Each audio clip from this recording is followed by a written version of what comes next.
this concept is also new to me, so it's the first time I'm presenting it. And it's an idea that I'm trying actually to write a book on. It's an idea that has been going on in my thoughts and in my head for a while.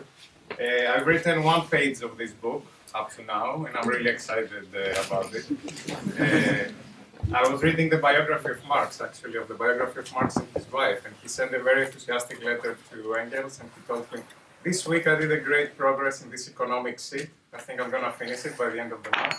This economic seat was capital, and it took him 15 years to finish it. I hope I can be a little bit faster. I don't think I have something so important as him to say, but since I've written one page, I want to start with it. So it's the main argument of this future book, and definitely the main argument of this presentation. I want to read it to be sure that I pass the main message of it. The rest of the presentation, I'm not going to read anything, but I want to be sure that this passes. So, scarcity is the condition whereby limited means encounter unlimited ends. As long as ends are unlimited, scarcity can never be resolved. No matter how much the means are developed, it will never be enough. Ever since Malthus and before, ubiquitous scarcity is the central premise of capitalism, and it is the foundation of its core science, economics. Scarcity calls for a perpetual and essentially unlimited development of the means of production. This is what capitalism does, and this is what it needs.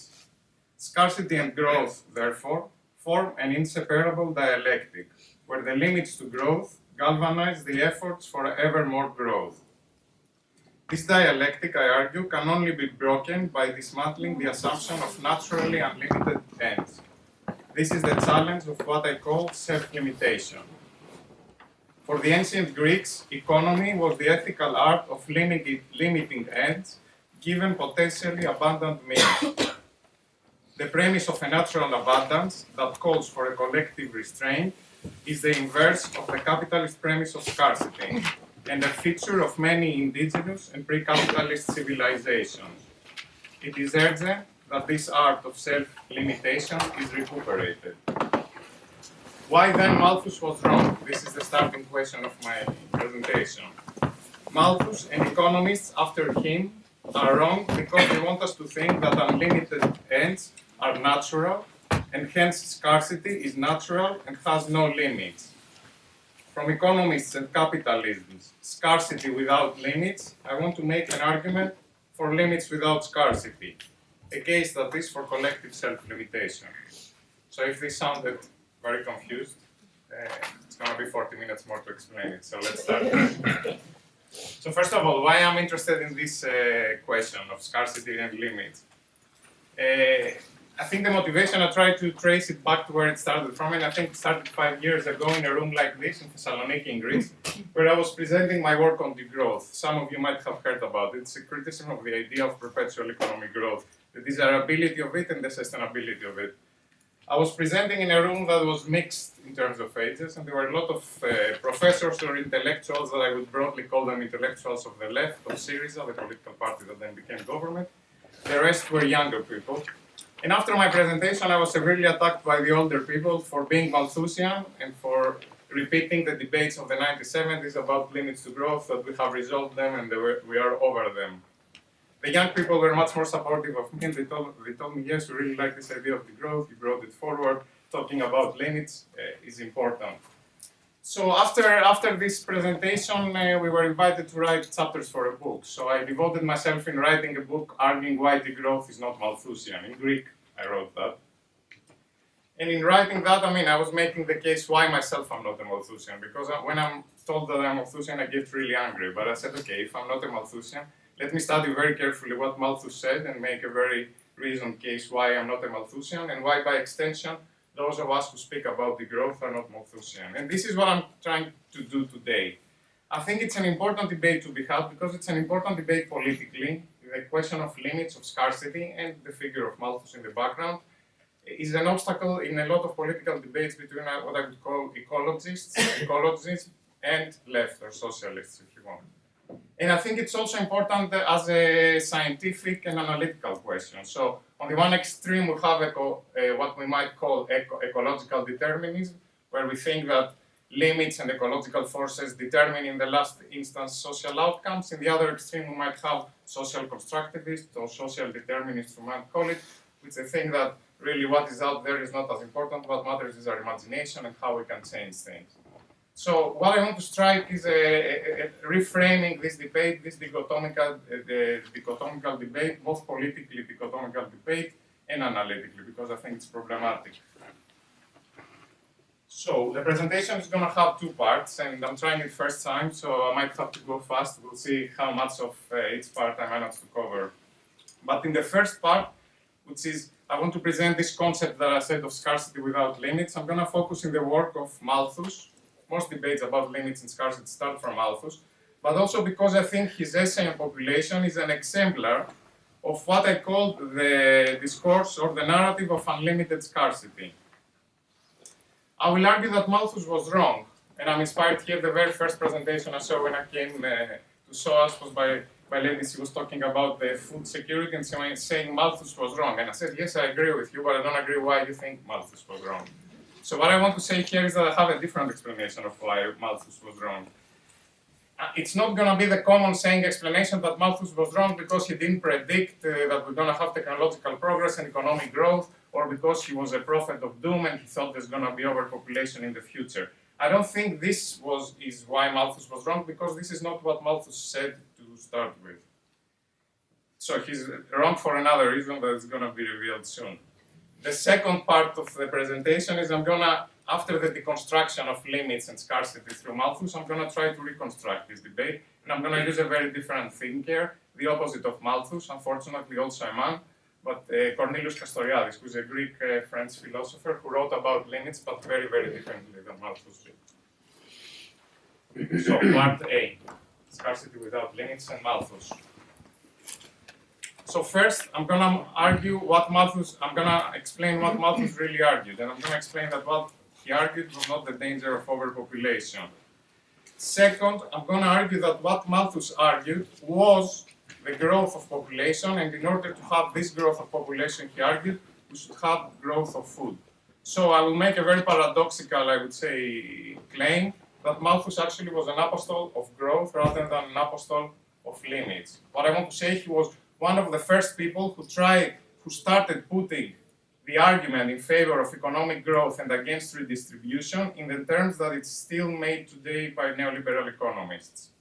So he was the first one to promote a growth of austerity in the name of growth. Why Malthus was wrong? Not because he didn't predict technological progress, but because he wanted us to think that geometric population growth is natural and is desirable. That's important. I will explain that for Malthus, population growth was the objective, was the desirable thing to happen.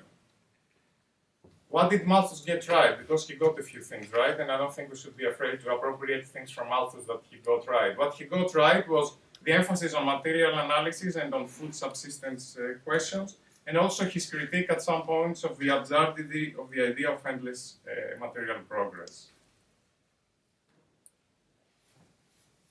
So how can we read Malthus?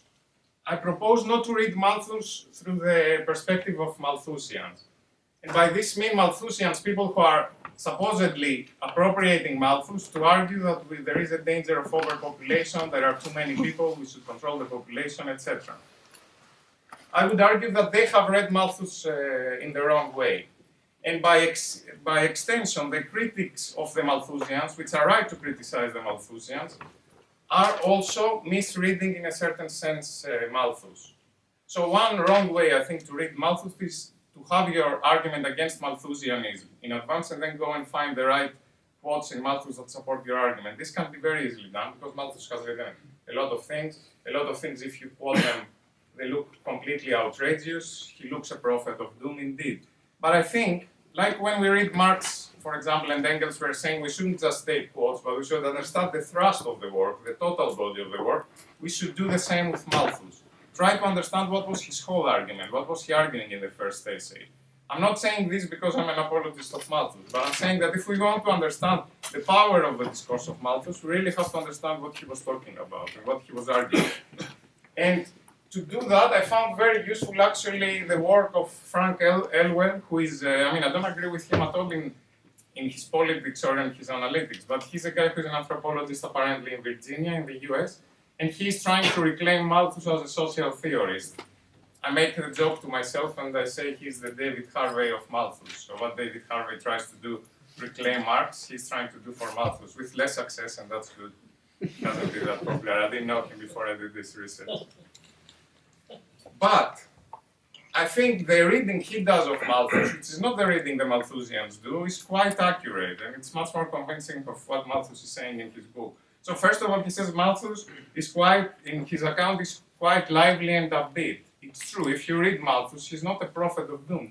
He's like a moderate, yes, we can make things a little bit better by improving food production, controlling population, etc. He's not this prophet of doom that you might take from one or two selective quotes on overpopulation. He says, and that's interesting, he says Malthus does not hate the poor. So if you get this idea that Malthus is talking about the surplus population, the social Darwinist argument that the poor are the losers and we should just let them go, this is not what Malthus does. What Malthus does, actually, it's much more insidious, and it's what modern economists still do, and what development economics does, which is in the name of the poor, and in the name of the greatest good for the greatest number of people, are saying we shouldn't help the poor. And that's a much more nuanced and complicated argument to confront, because it tells you, if we help the poor, they're gonna end up worse at the end. And a greater number of people is gonna end up worse. That's the argument still that is made in development economics against redistribution, against aid, against all sorts of progressive policies and politics. And I think it's important to understand that this type of thinking and arguing starts with Malthus. Malthus always says, did not predict the crash. He did not claim that population would someday outstrip natural resources and that society would collapse as a result. Very true, Malthus doesn't do that. He says that population growth is continuously being checked by the lack of sufficient food. So Malthus is not predicting some kind of overshoot and collapse. He's saying that population at all the time is restricted by how much food is available to feed the people. And interestingly, the only thing that Malthus clearly criticized is the use of birth control. So if he was someone who was really interested about population and overpopulation, the only thing that he really criticized was the only thing that really can control population, which is birth control. So how does all this make sense? First of all, to understand Malthus and his first essay, we have to focus on what really this guy wanted to prove with his book. So his book was not a thesis on overpopulation. He was not trying to explain economic crisis. He was not trying to explain the origins of surplus population. First of all, there was not overpopulation in Malthus' time. So, yes, there were people enclosed, and maybe there was an overabundance of surplus labor, as Marx and Engels later argued. But in the period of Malthus, there was no population growth. The opposite was the problem, actually. Lack of population. Population had fallen at that time. His principal argument, and through this lens we should read Malthus, he was making an argument in favor of class society. So he was making an argument against social progress that would try to eradicate social inequalities and create a society of equals, a classless society. That was his main argument, and that much Elwell, who also tries to reclaim Malthus, that much he says also. He says, no form of social organization can possibly create or preserve a just and equitable society. And Malthus tried to do that by formulating a so-called natural law. So it's not a matter whether we want or not to create a classless society. It's impossible to make it because of natural laws. This is what Malthus was trying to say. An awful thing. This is what he was trying to do, okay? He wasn't trying to explain surplus people or overpopulation or predict a population collapse.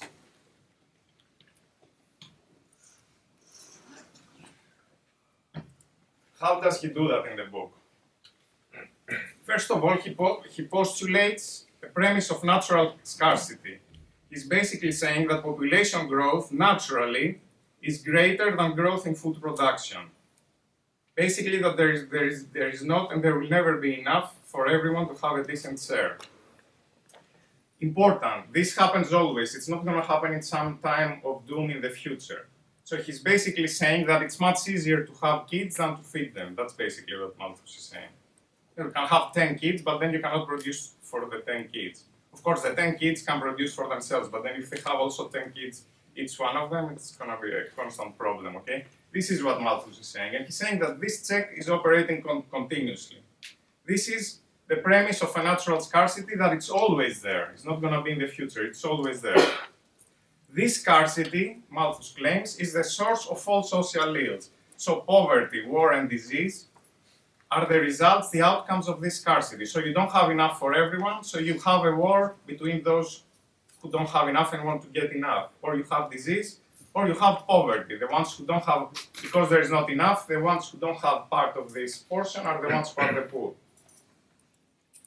Now, interestingly, voluntary control, so just the main and easy decision of not to have more kids. Why should you have 10 kids? No? You can have 2 kids, or you can have 1 kid, or you can have 0 kids, as is the common thing to do today. So for Malthus, this is either vice, brings either vice or misery. So it's as bad as war and disease. Misery, why? Misery because he was quite miserable, because he couldn't, he practiced his things, he didn't marry at a very late age, and until he didn't marry, he didn't also have sex. So for him it was a very miserable condition. So he says, okay, abstention is quite miserable, and we all agree with him.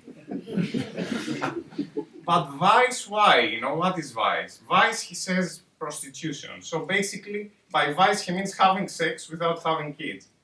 Only, he could imagine it only with prostitutes. He couldn't imagine that you can do this very simple thing that everyone knows since always, but you know, sometimes you can have sex and not produce kids. And you actually have the capacity to think of doing it or not doing that. You're not just an animal or just someone who is just having sex to have kids, okay? So the interesting thing is, why Malthus couldn't see that? Was he so stupid? No, because for him this was unnatural. What does it mean, unnatural? How does he define nature? He defines nature as procreating as many kids as you can have. So the assumption of scarcity is built on his very logic. Where does this logic come from? Probably it comes from the fact that he was a reverend. So apparently God has said, populate the earth as much as you can. So the natural thing to do is to have as many kids, okay? This is where Malthus starts, and he bases his premise of natural scarcity, that it's always there. It's natural to have as many kids as possible, so it's natural also that we have scarcity, continuous scarcity.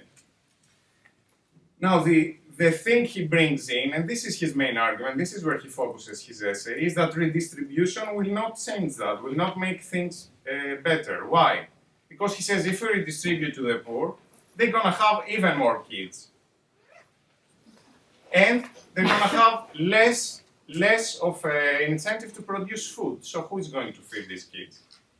He says the rich do not have many kids, and that's, someone might read this as a contradiction, no? Or someone, Jan Selby argues he's a racist, a classist and a racist, because he always thinks either the very poor or the people in the other parts of the world are the ones who procreate a lot. And I agree, but he has a logic for that. He says the rich, the kids that they have to feed them themselves. The poor, if you give them benefits, that we call them today, or the poor laws at the time, so if you secure them their food, they're going to have as many kids as possible, which is the natural thing to do. So he argues against redistribution in these terms. And he says we should only redistribute. No, sorry, he doesn't say we should only redistribute. He said we shouldn't redistribute because this is going to impair a food growth in food production, which is the only way through which the poor can have more food and we can have more people. So let me explain that. Why do I argue that he's an apostle of growth? So this is Malthus, and these are his thoughts that he put down on paper on the essay Population. We can start reading from the upper right and then go anti-clockwise. So all these statements wouldn't make any sense if we try to interpret Malthus as someone who was concerned with overpopulation and with a problem of overpopulation, okay? These statements do not make any sense. So first statement, the happiness of a country does not depend upon its poverty or riches, but upon the degree in which the yearly increase of food approaches the yearly increase of an unrestricted population. So basically he says that happiness is to have as many kids as possible, as it is natural, unrestricted population growth. And that happiness increases if we manage to match food production and food growth with this ideal population growth. Statement first. Statement two, that wouldn't make sense if you thought of Malthus as someone concerned with overpopulation. The world would not have been people, but for the superiority of the power of population to the means of subsistence. Again, what is he saying here? He's saying that precisely because population can potentially be over and more than the means of subsistence, this is precisely why we have progress and we produce more and more food. Statement 3, the reason that the greater part of Europe is more populous, which for him is good, is not bad, now than it was in former times, is that the industry of the inhabitants has made these countries produce a greater quantity of human subsistence. So basically he's arguing for industry, for producing more so that we can have more people. Sounds this familiar? It's the current doctrine of economics, produce more so that you can have more consumption, not necessarily more people. How does he attack the poor laws? The poor laws were the equivalent of today of a benefit system. So they were basically giving food to people who didn't have enough food to survive. So the state would make sure that people have enough food to get by, okay? How does he discard the poor laws? He says they defeat their own purpose. So by giving food to the poor, you make society as a whole and them in particular worse than if you don't give to them. Why? Because you give them an incentive for leisure and against the spirit of industry, so they won't work as much to produce food. Second, because you're gonna produce inflation, food prices are gonna go up, and then the food is gonna be equally expensive as it was before, if you give the money, okay? Third, it's gonna diminish the will to save, so they're not gonna accumulate, you're not gonna have accumulation, and you're not gonna have growth. So how are they going to feed themselves in the future? Fourth, you remove the obligation of every man to maintain his children. This is what I talked about before. So he's saying if you give to them money, then they're going to be secure that they have enough food for their children and they're going to have 10 children, because who cares? That's the basic logic. And fifth, very much like a neoliberal economist and a market advocate, because the poor laws are constraining mobility of labor and dampen both wages and production. So he's basically saying it's worse for them, because if you pay them, they stay where they are, they don't move around where there is demand for them to work, and then you have less production, less growth, and less wages at the end for them themselves, that he cares about. So Malthus argues that he cares for the poor. He doesn't care that they are the surplus that should be just abandoned to their own luck.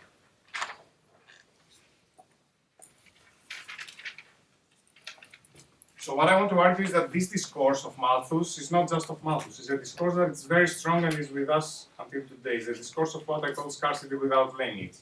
So this is a photo from California. Some of you might know that I presented on that. California is experiencing a huge drought. So the last 2 years, there has a record low levels of rainfall, and there is concern about what this means for the economy of the state. So this is from an editorial in the New York Times, which says California drought tests history of endless growth. So there were a series of articles that they were supposedly talking about drought in California signaling limits to growth, okay? But I think the important word here, the important word in this editorial and in the general narrative is the word tests.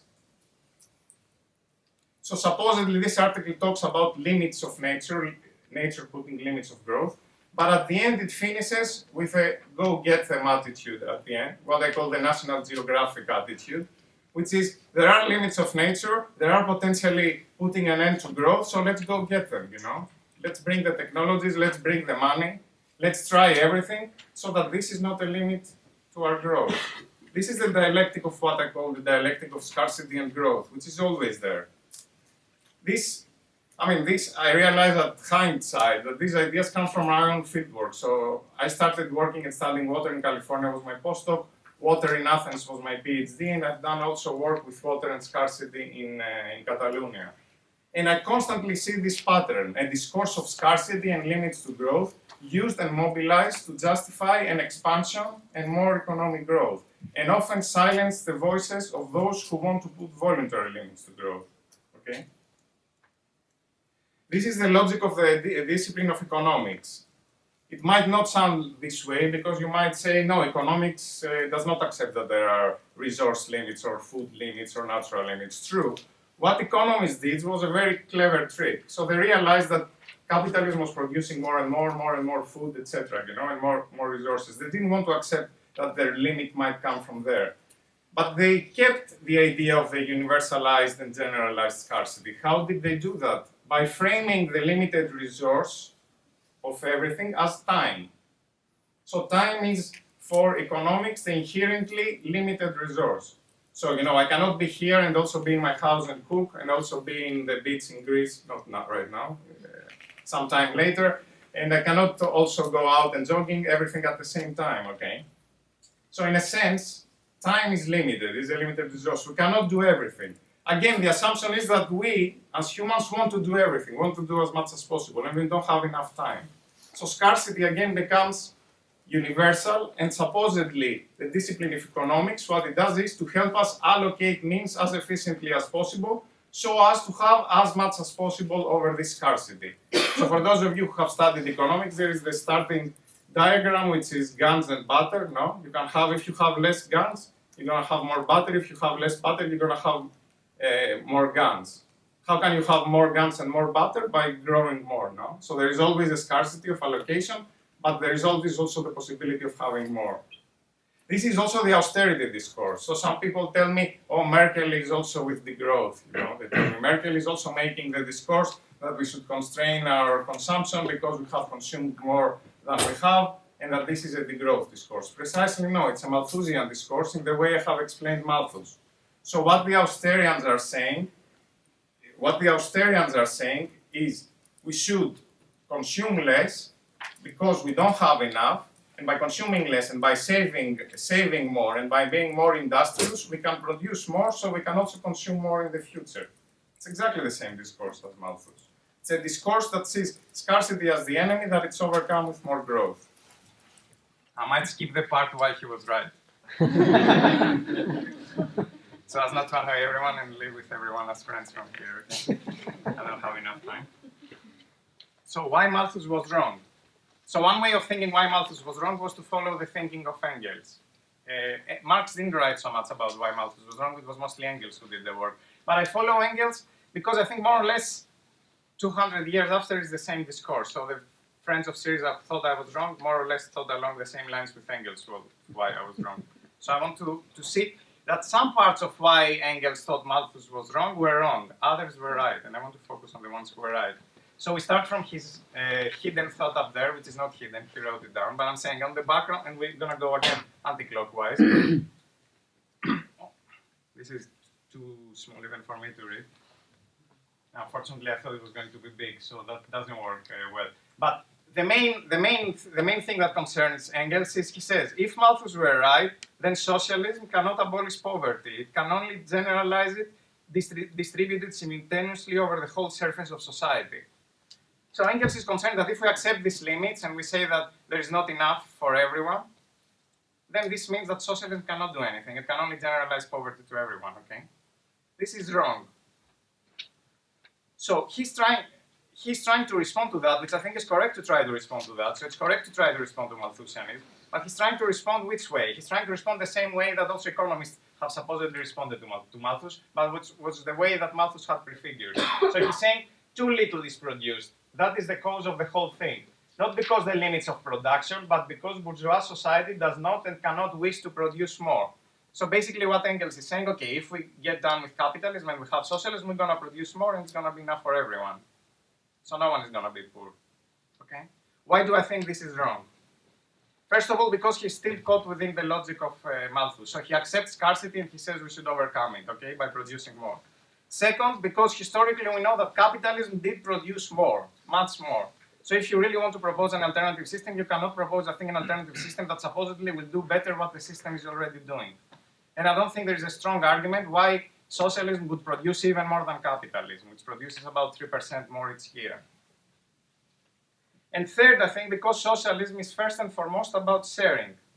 So the redistribution argument, which is the problematic argument in Malthus, is precisely the one that should be attacked from a socialist perspective, not the argument that we can produce more, which is already part of Malthus. Then he has a correct point, and he says English manufacture must have at all times an overemployed reserve army of workers. This reserve army is the surplus population. So here, basically, what Marx and Engels said is like, okay, these people, you see the poor, the extra, what appeared surplus, is not because we have too many people, correct? It's because there isn't enough work for them and because of the enclosures. This much we agree with. But this much doesn't explain much about what drives population, okay? This takes population as granted. It says that there might be a surplus labor given a certain number of population. But I think what's important in this observation is that what drives population, and this comes in the next quote, where he says economic laws are not internal laws of nature, but historic laws. So the important thing is, yes, that what happens to population, how much people will have, and how reproduction works, is not some internal law than like Malthus argued. There are different patterns of population or population growth under capitalism, or different patterns of population growth in different historical periods. Okay? So this is historically conditioned. I would argue that they are not even laws. They are things that we can control. In that sense, we can control collectively and consciously. So in that sense, they are part of social choice and social agency, if by laws we understand something that is beyond our own capacity to control. Okay? The final point that he says, I think it's a more correct one, but one that didn't go further. So he says, okay, even if Malthus was right, in the future that we'll have a socialist society, we're going to be much better equipped to deal with this problem and limit population if need be, or adjust the number of our reproduction to the available resources. I think that's the starting point of a convergence between socialism and ecologism. We accept that there are limits, or that we want to have limits, and we try to think how a different system of social organization can manage and produce these limits, can govern these limits. Engels didn't say anything more than that, and unfortunately, the people who criticized me, and I'm getting back to them now without them being here, but the people who criticized me didn't have anything more to say either. So that's always, yes, with a different society, all this is not going to be a problem. Why? Especially why if you don't accept that this is not a problem and limits are not a problem. So to summarize, Malthus was wrong not because he didn't foresee technological development and growth in food production, but because he thought that there is a natural rate of population growth. Natural because it is the wish of God to populate the earth, and it's a natural vice to make love without kids. Malthus refused to contemplate that women can control their bodies and societies collectively limit the rate of reproduction. That's not easy. I mean, it can happen in terrible ways. I'm not saying that necessarily controlling reproduction or controlling bodies is a good thing, but it may happen in ways that they are socially emancipatory. Silvia Federici, a feminist Marxist scholar, makes, I think, a similar argument. And she has a very interesting history of capitalism through the point of view of the control of women's bodies, and she's saying of the control of bodies of women. And she's saying precisely in the period of Malthus, the problem was underpopulation for the means of production.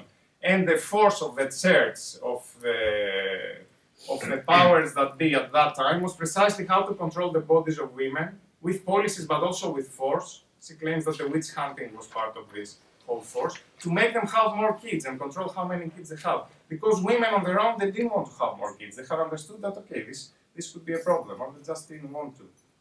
So she explains how this was a fundamental part of the birth of capitalism. So I skip why Malthus is right, and I go here to claim that you can use Malthus in ways that they are not politically conservative. These are the neo-Malthusians of the early 20th century. They were feminists, they were anarchists, and they were very revolutionary. One of them was Emma Goldman.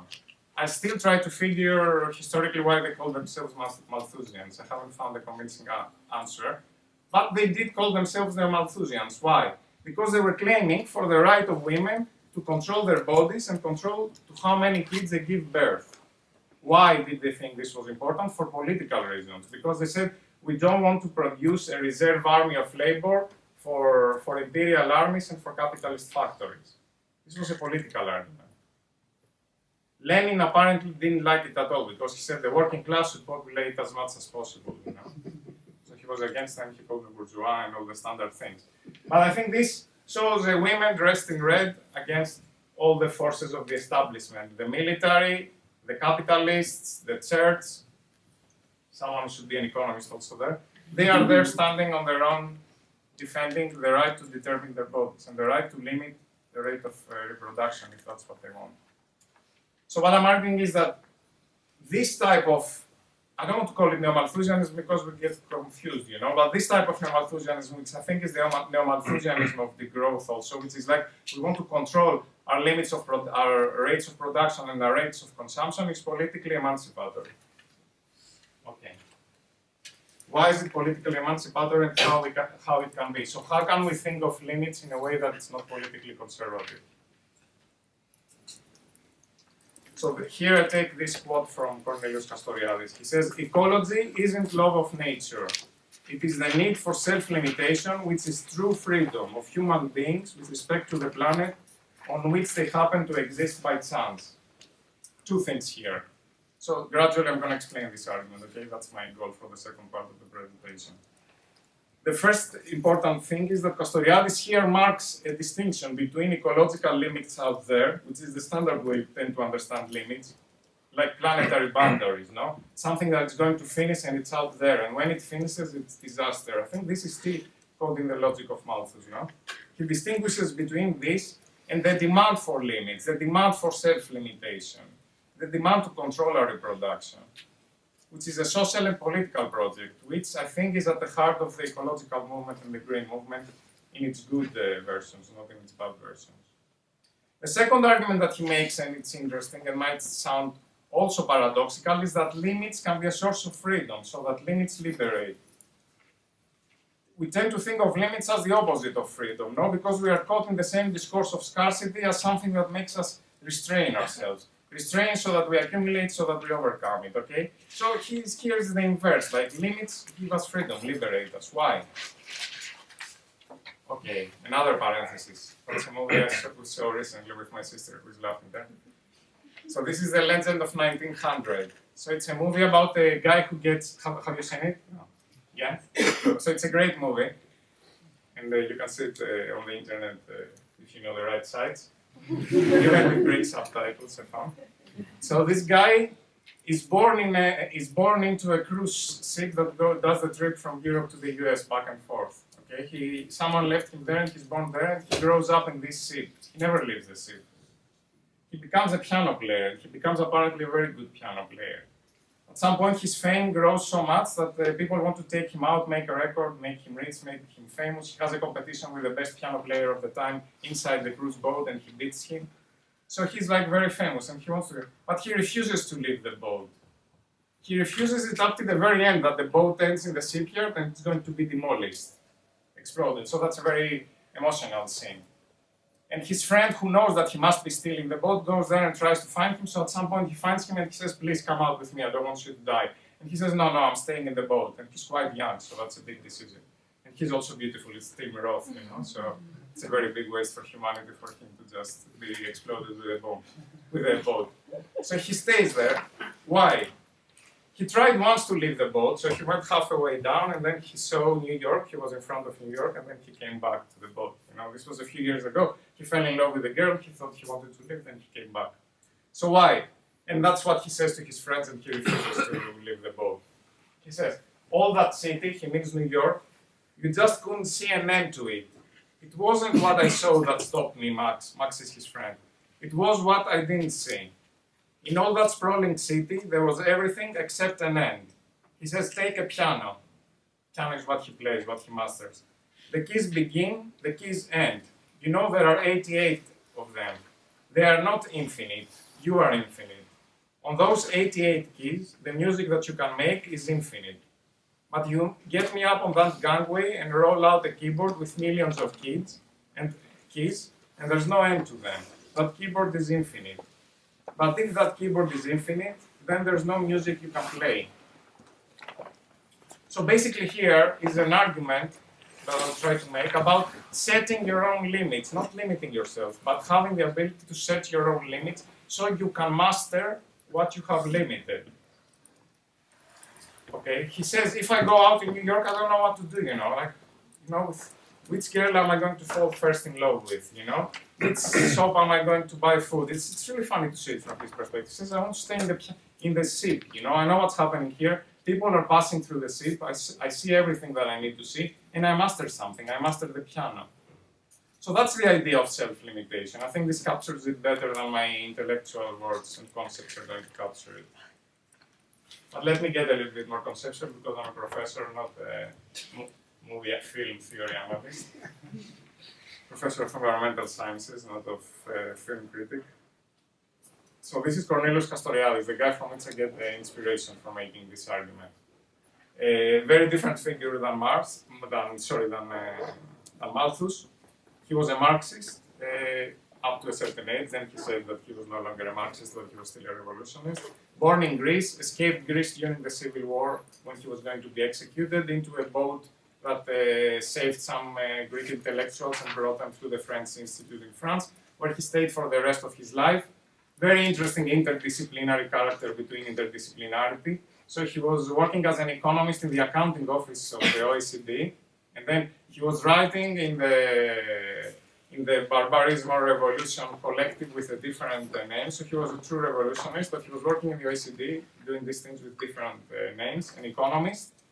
Then he became a psychoanalyst, active psychoanalyst, plus a philosopher. So he combined all these three things.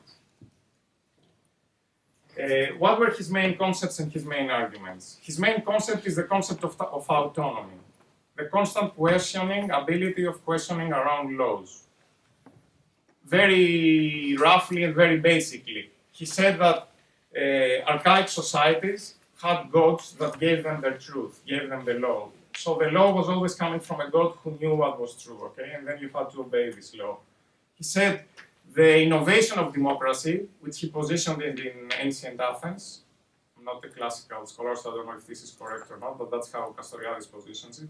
He says the innovation of ancient Athens was the first time that the collective said, no, there are not given laws that we take from gods. And the ancient gods of Greece were quite strange figures. There were 12 and very contradictory, so you couldn't take any laws from them. One was fighting the other, having kids here and there with cows. So it was a very strange mythology that didn't give you any truth coming from the gods. So what Castoriadis said, autonomy was the ability of the collective to say we make our own history. We decide what we want to be and what we can do. And precisely, he argued, the ability of the collectives to discuss and set their own laws and their own limits was the essence of democracy. Democracy was the expression of this autonomy. Castoriadis says that modernity, the Enlightenment, bring this old kernel of democracy, they bring it back. But here he makes an interesting argument.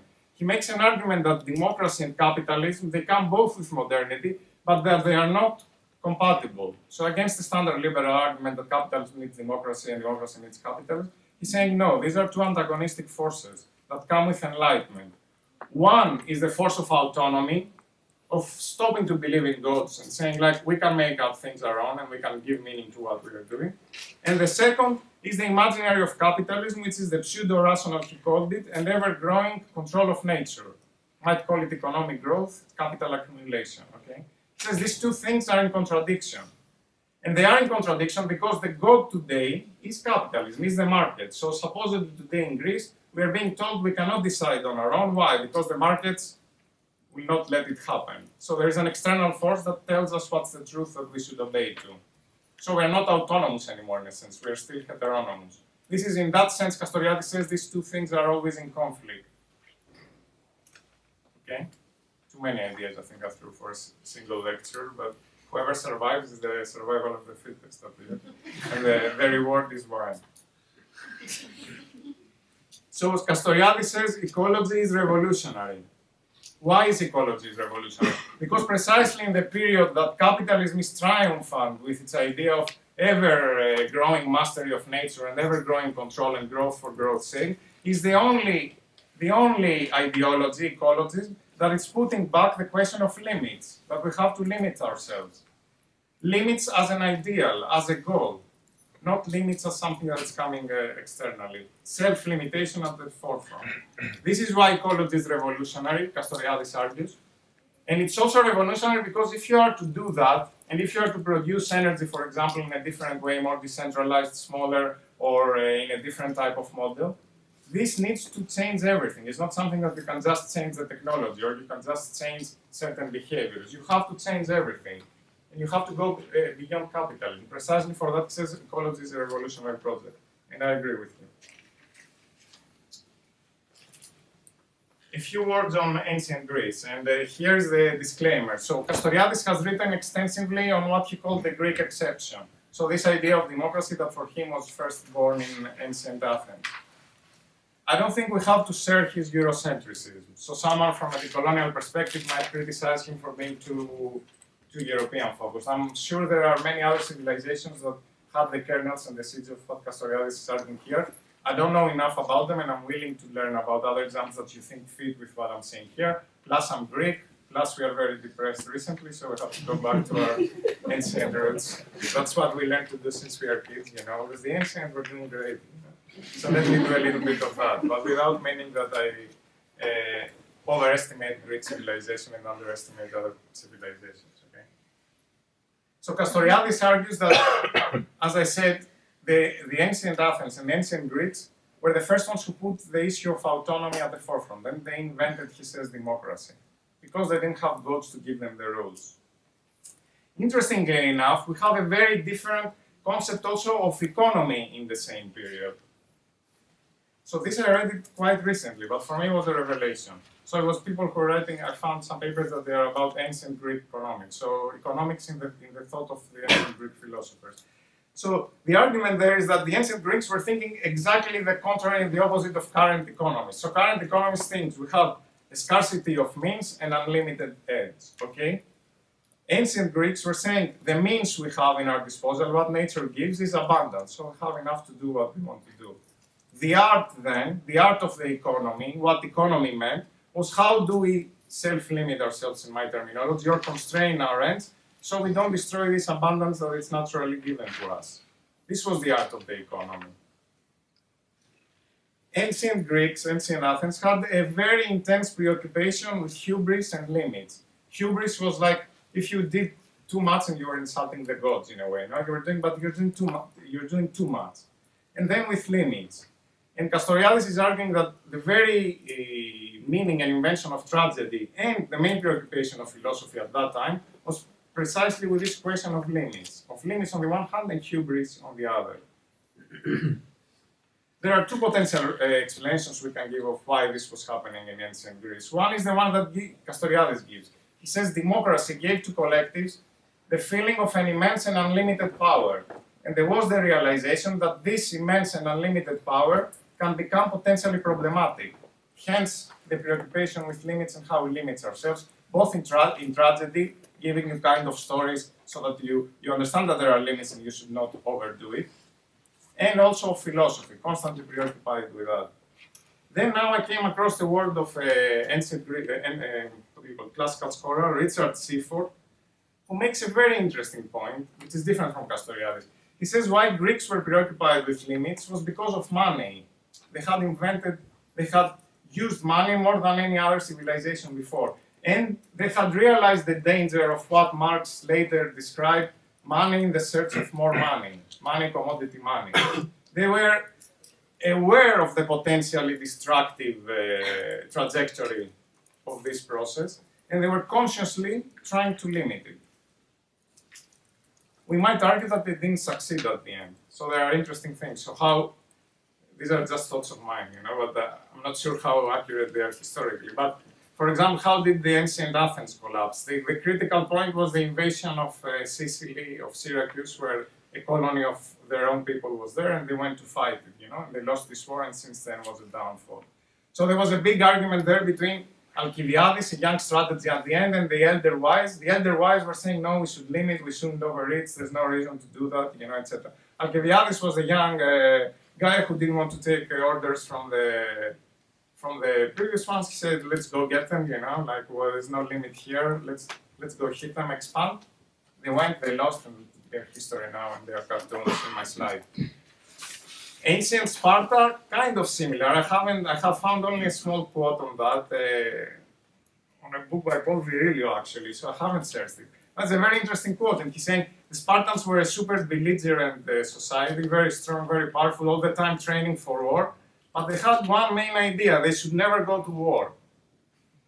Why? Because they knew that if they go to war, they're going to start winning the wars one after the other, and then they're going to become rich, they're going to be corrupt, and at the end they're going to stop winning more wars. So they were constantly preparing, never going to war. At the end, they went for a war with Athens. They won it. The rest is history also for the Spartans. It's an awful movie called 300. So, I think I can leave it here. I mean, I had 2 more slides, which is about how this links to current debates about how we can think of environmentalism and how we can think about the relationship between society and nature. But I think I can leave it here. I think my main argument, sorry, one caveat. So don't tell me, and you're gonna be right, that the ancient Greeks, the women didn't have power, it's correct. They had the slaves, and then they had the luxury of getting the surplus from the slaves. That's absolutely correct.